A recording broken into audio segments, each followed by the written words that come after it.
in this race is the top independent rider. International circuit. It's been a long wait. It's going to be worth our while. Looking forward to one Pirelli Indonesian round in driving rain. They're underway. Good start from Andrea Locatelli. Good start as well from Garrett Gerloff. Progress from way back down the order. Ray recovering as they come in towards turn number 1. Bassani and Tati Mercado with a great start. Mercado is up ahead of the BMW boys as Bassani comes firing through on Locatelli. Demonstrates what a struggle it's been so far for Garrett Gerloff. Scott Redding eyeing up a move here on top rack. Razgatlioglu. Bassani thinking about a move on the riders ahead of him. He's going as they come in towards turn 11. Razgatlioglu hanging on, but by the skin of his teeth. Yeah, the run down into 10-4. Feeling pretty confident out there, willing to get himself to the front of the field. Obviously, if you're at the front of the field, you don't have to deal with any of this. The top 4 from race 1 earlier on today are doing battle again at the head of the field in race 2. Ray comes through. Razgatlioglu, Redding, Bassani is your new order. Talked all day about Tati Mercado being a wet weather specialist. A bit of a gap behind the number 36 as Razgatlioglu fires through at the start of lap 2. Ray will immediately... Well, coming from the back row of the grid into the top 10,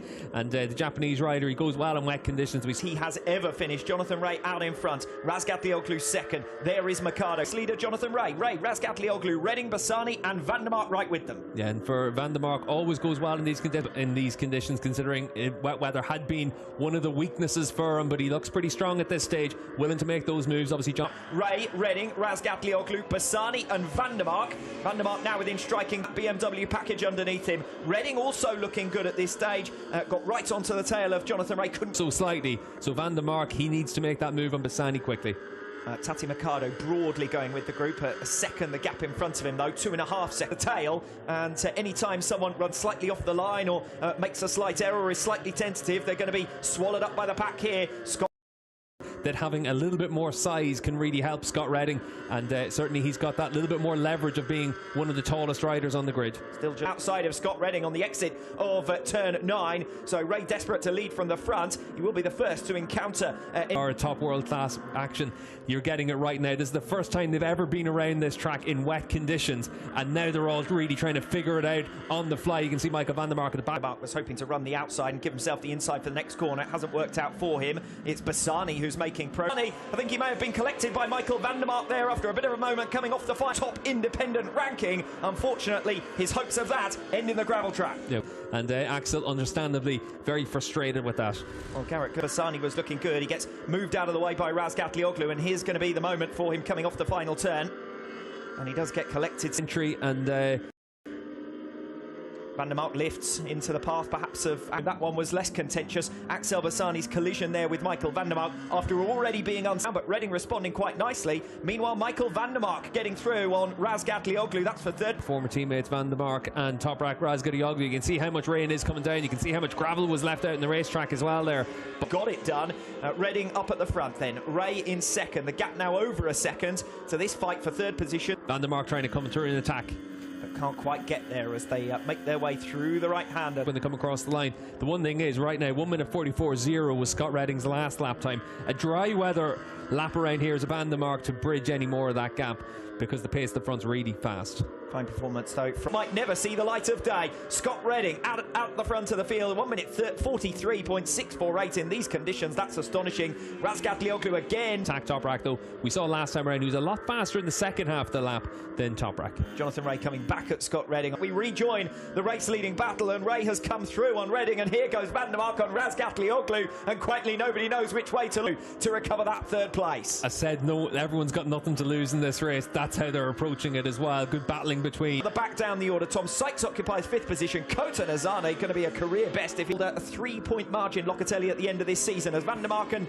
Razgatlioglu almost come. But it is only a couple of tenths of a second between himself and Scott Redding. Yes, new personal best from Razgatlioglu last time around, but still it looks like Van der Mark manages to get that corner hooked up really well, and obviously we've seen in the dry conditions how strong Toprak is on the brake. Falls Ray or Redding or both out in front. There's not going to be any change other than these two, whether they'll finish. Matched him to 100th of a second. And sticking right with him, less than 2 tenths as they come across the line to start lap number 9. So Van der Mark recovering that third place. Yeah, Nozane behind us has lost a lot of time last time around, got picked off off by still with big slide there for Toprak. He's using the curbs in down the road. Here he is on the on board the number 66. Garrett Gerloff will be the top independent rider, and Garrett Gerloff has recovered 6th place from Kota Nazane, who's consolidated 7th, but is now, as they are, that's Rinaldi gaining back the points that he trailed Andrea Locatelli by coming into this. Group himself, get himself back into a position to be right on the tail of Jonathan Ray, but 0.3 of a second with a lap and a half lead. Other than that, it's going to be a move down the inside through this section of the track on the last lap. For the leaders, by and large, aside from that crash for Axel Bassani, as Michael Ruben Ronaldo. Jonathan Ray may have missed a gear shift there because Redding came powering past in a way that we haven't seen Ducatis do since the beginning of 29. Try and attack him. There's clearly a lot of grip out there in the asphalt here, even in these wet conditions. So running towards turn 10, though only for the brave that Jonathan Ray might see as his best opportunity to get through on turn. Redding tries to turn. Ray is already there. The pair touch. Ray then sweeps across the path of Scott Redding coming off turn 10 to recover the lead. Yeah, Jonathan Ray able to make the move into 10. Scott, that chance, he's got good drive through there though to get right with Ray. Scott Redding did leave the door open. It was wide enough for Jonathan Ray. Seen any further information about that, but focus on the lead battle. Redding through on Ray. Has he overcooked it? Yes, he has. To Toprak Razgatlioglu at the end of a run of 6 consecutive seasons, but he is demonstrating just 7 seconds back. Toprak Razgatlioglu over the line for 4th position. Tom Sykes rounds out your top 5, 11 seconds back. Garrett Gerloff with 6th position. Then it's Kota Nazanes. He's over the line in the end for 12th position, but most importantly, across the line to finish off his World SBK career, but at the front of the field, his long-term rival Jonathan Ray picks up another race victory to say after it. Well, Redding tried his own luck on the final few turns, but Jonathan... Difference between us, but a podium for Scott Redding on his sign-off from Ducati, and you can see for Toprak, he'll be pretty pleased with the battle he had with Michael van der Mark all the same. Toprak Razgatlioglu wins the championship by 13 points, so nobody can say anything about one world title. What shenanigans are going on here? Jonathan Ray in the Superbike World Championship, and he comes up with 2 race victories out of 2. Yes, not too surprising, is it? Toprak Razgatlioglu is... And Jonathan Ray returns to his old trusty, and that's a nod to Razgatlioglu as much as to anything else. Next year for Jonathan Ray, and back to basics for Kawasaki as well. They need to start to work toward a 6-year spell for Jonathan Ray as the world champion. Yeah, and the opening round might have left it in some doubt. Assen might have left it in some doubt. Even his crash in Portimao left some... Makes his way over towards Parc Ferme as well. I said it to you off air earlier on. If Jonathan Ray Razgatlioglu on 13 wins, so 13 wins, and Jonathan Ray also beats Toprak for podiums because Razgatlioglu finishes down in 4th position. Great sign-off last season, but he's not forgotten by them.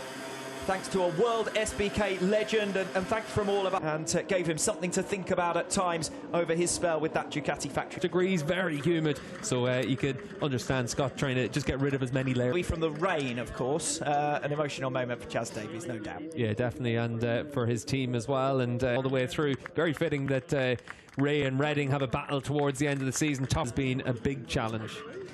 It is Yamaha who seal the manufacturer's world title, and